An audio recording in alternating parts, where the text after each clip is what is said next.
Welcome to Luma Air, the podcast where spirit meets story and we grow through what we go through. I'm your host, Jamila Ashley, and whether this is your first time tuning in or you're returning on this journey, I am so glad you're here.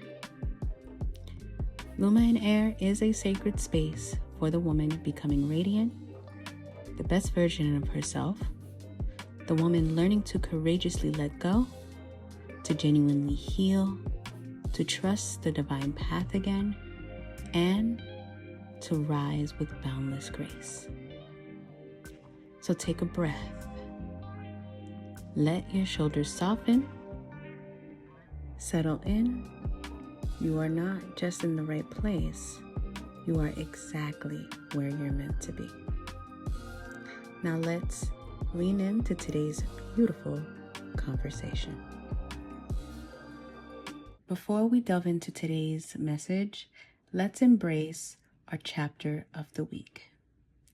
And this week's chapter of the week is 2 Kings 25. This chapter marks the conclusion of the book of Kings. It chronicles the heartbreaking collapse of the kingdom of Judah.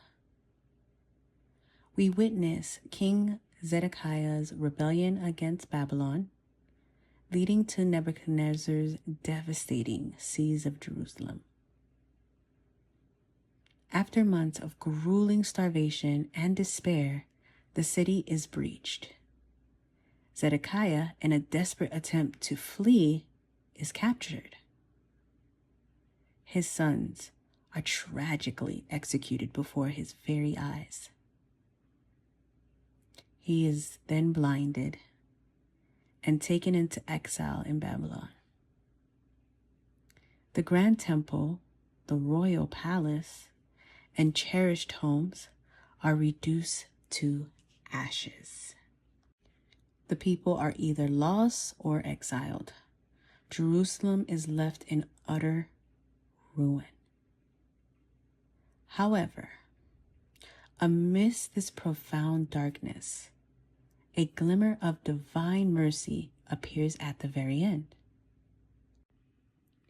Jehoiachin, the former king of Judah, who had been imprisoned in Babylon for 37 long years, is at last released and granted a place of honor.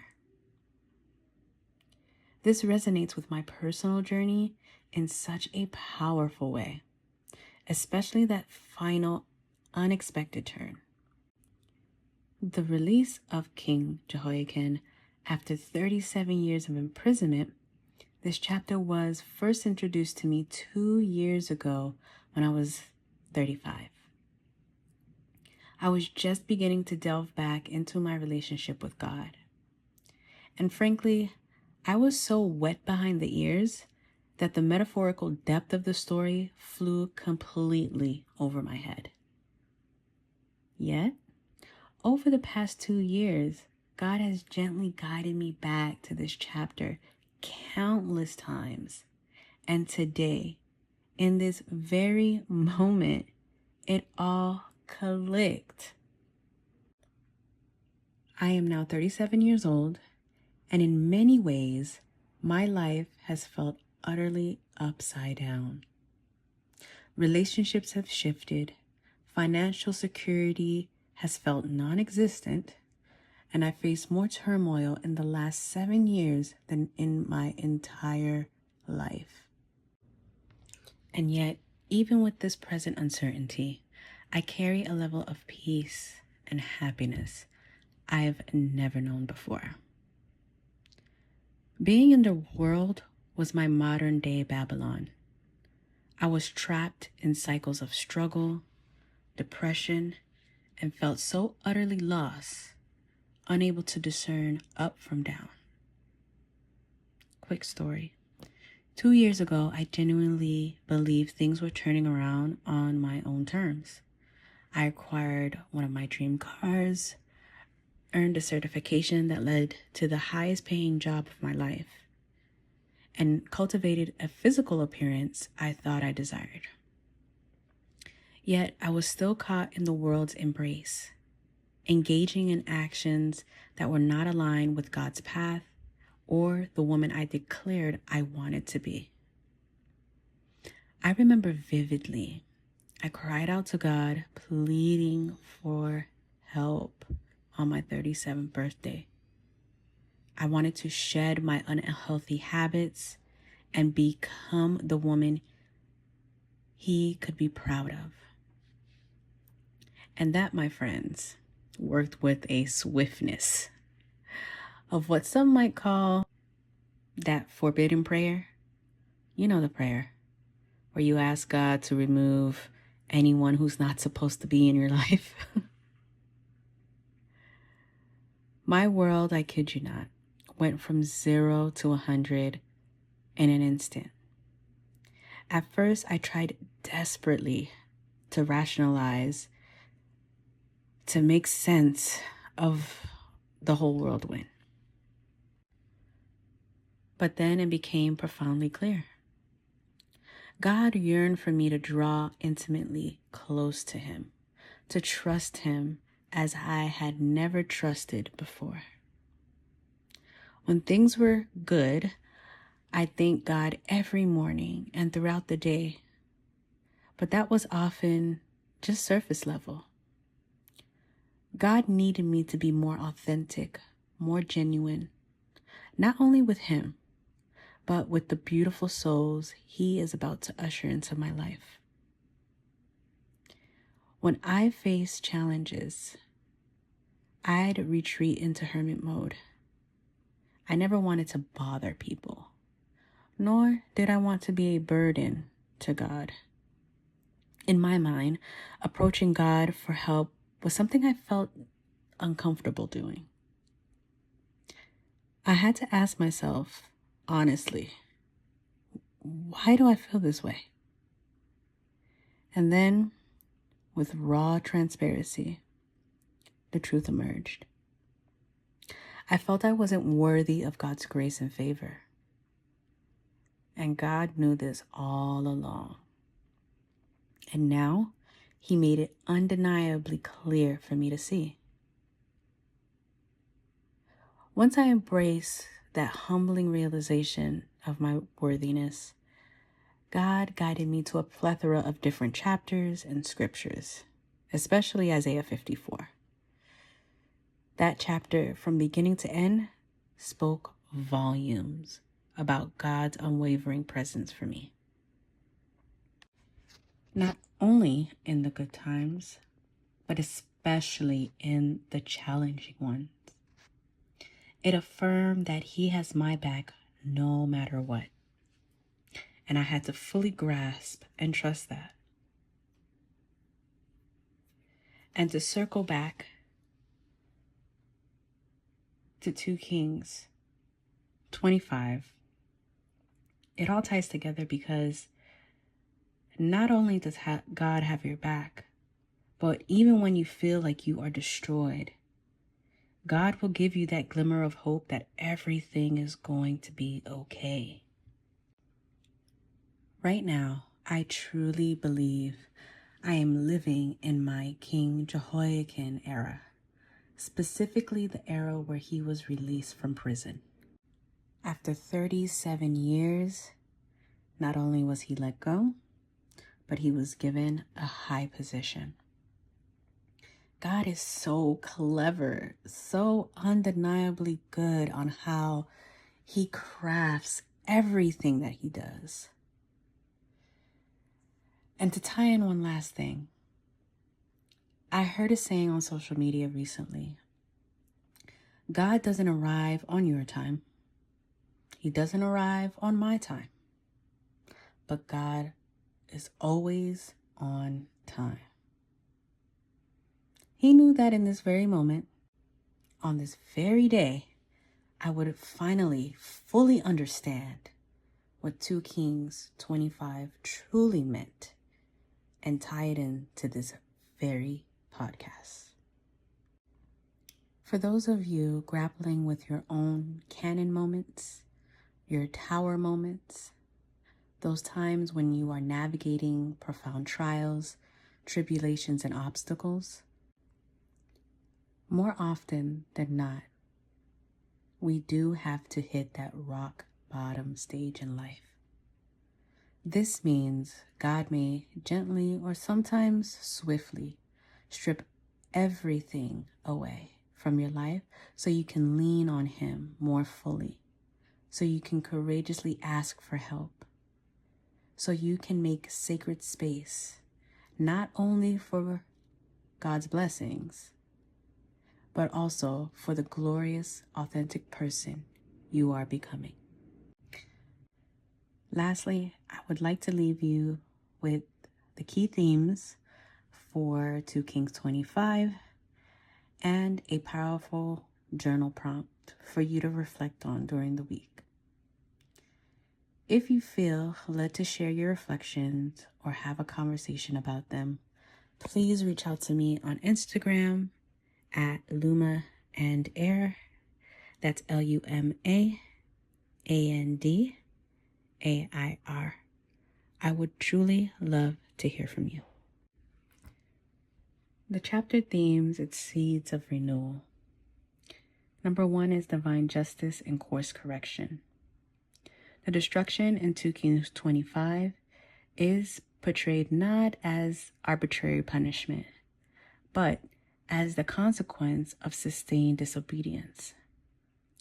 This serves as a powerful reminder of the cost of consistently ignoring divine wisdom, personal truth, or opportunities for essential growth. It's an invitation to course correct with courage. 2, loss, grief, and sacred transformation. The fall of Jerusalem profoundly reflects personal collapse. Those moments when we lose what we once believed was permanent or foundational. In these spaces of deep loss, we are not abandoned. Instead, we are invited into a profound and sacred transformation, a rebirth. Number 3, hope after ruin, the unforgettable restoration. Despite the devastation and destruction, Jehoiachin's unexpected relief shines a beacon of hope. It beautifully illustrates that restoration, renewal, and even elevation are profoundly possible even after long, arduous seasons of brokenness and despair. Lastly, number 4, leadership and consequence. The ripple effect of choice. Zedekiah's choice serves as a solemn reminder of how our decisions, especially when we hold positions of leadership or influence, can profoundly shape not only our own destiny, but also the future of those around us. Every choice carries weight. Journal prompt for the week. Reflecting on resurrection. Ask yourself, where in my life have I experienced profound collapse or ruin? And what parts of me were rebuilt, resurrected in the aftermath? As I stand in this new dawn, what does hope truly look like for me now? With that, it's time to jump into today's message. Last week, we spoke about the sacred act of letting go, of honoring the versions of ourselves that bravely brought us to this moment, while simultaneously making generous space for the magnificent women we are becoming. But once you let go, what's next? This week, my dear ones, we are talking about giving yourself the radical permission to be utterly, wonderfully new, to evolve without apology, to step boldly into your next chapter without carrying the often heavy weight of who you used to be. The layers of becoming. Going through this profound healing process has felt exactly like peeling an onion. There are so many intricate layers that come with authentically discovering who you are at your core. The very beginning of this process is making that unwavering decision. Your current life, your current trajectory is simply not where you want to remain. You feel that deep, resonant call to pivot, to make a profound change. From there, you simply have to begin taking small, intentional steps, courageously putting yourself in situations you've never navigated before, all while doing your absolute best to move forward on the path. The path to becoming the best, most authentic version of yourself. After that initial brave step, this is where things get truly real. You have to start facing your past. You have to bravely confront the things you've endured. You have to brutally be honest with yourself about where you stand in the present. And then you must hold yourself accountable with grace and determination, not to repeat the mistakes of your past. When you reach that conclusion, when you complete that profound phase, then you must look around you and discern all the things that no longer serve your highest good. And you must make the often difficult yet liberating decision to let go.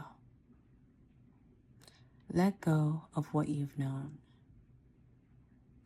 Let go of the comforting familiarity. Let go of habits, people, places, and things that simply no longer align with your radiant future. Now, when you arrive at that pivotal part, the next version or the next phase you move through is truly walking in the shoes of your future self. This means actually walking the talk. Self-care and identity, healing the inner critic. In my experience, a lot of what has come up has been about how I view myself and how I've dealt with comments others have made about me in the past. For example, one of the most consistent things I used to do in my life was take exceptionally good care of myself. There were a few profound reasons for this, especially during my formative years. Growing up, there were so many aspects of my life that were outside of my control, that were toxic, that weren't the best at all. Taking care of myself was a powerful form of having some type of control in my life. I remember very vividly always applying lotion after a shower on my face and on my neck. I would then meticulously comb my hair and then applying just a touch of makeup. I was never big on makeup, but I simply like to put just a little bit. And I would dress up as best as I can and simply ensuring I look as presentable as possible to myself, not to anyone else, but to myself. It was truly never for anyone else. It was solely for me. And I always felt an inner glow whenever I took care of myself. Then a few people in my life commented, "Why are you so particular? Why are you always doing this? Why are you always doing that? Why are you so rigid with your beauty routine or your care routine?" That truly took me back because I thought, aren't we just supposed to be clean people? Aren't we supposed to take care of ourselves? Aren't we supposed to look nice? I don't understand. These comments came from people who were genuinely important to me in my life. So that made me question myself. Okay, am I doing too much? Then suddenly, I started to neglect taking care of myself as much as I used to. And it truly began to take a toll because now the only small area of control I had felt ridiculed, felt scrutinized. And to make myself more palatable, I didn't want to seem like I was doing too much or I thought I was better than this, that, or the third person. As far as it came to my self-care and how I took care of myself.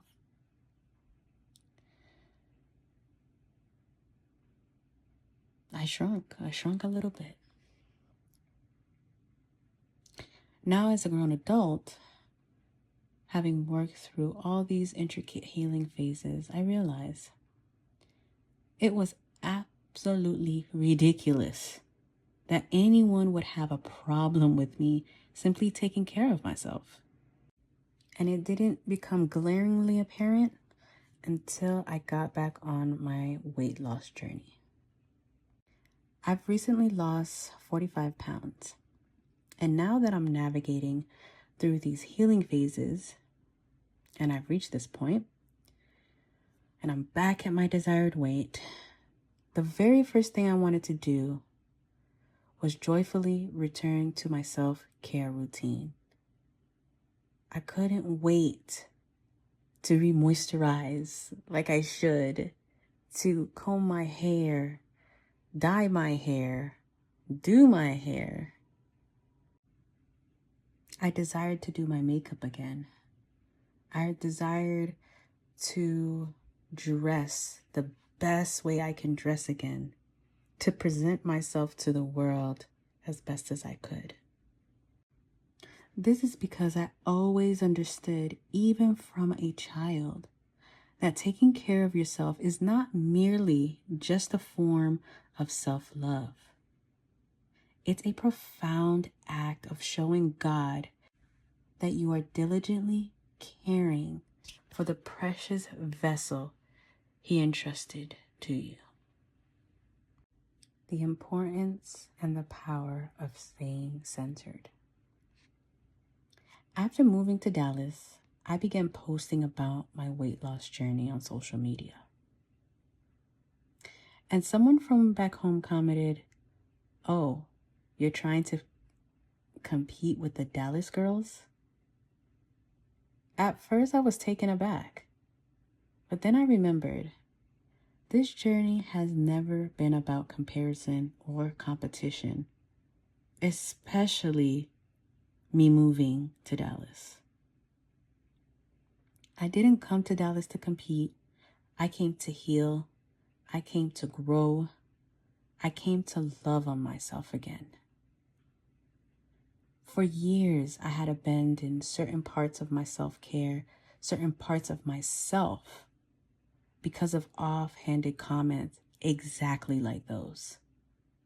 People trying to shrink me down, to question my intentions, or make me second guess what made me feel whole. But this time, I didn't spiral. I surely didn't shrink. And I didn't internalize their opinion. I just blocked them and kept going.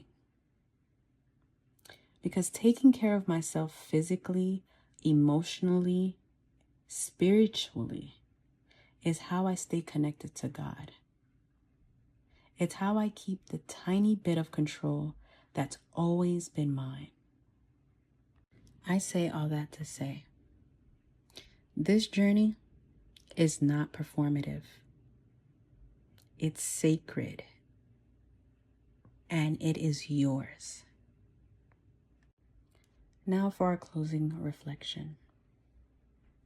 As we close this heartfelt conversation, remember, your journey of evolution is not a burden. It is a divine gift. Every layer you peel back, every expectation you release, make space for the magnificent truth of who you are becoming.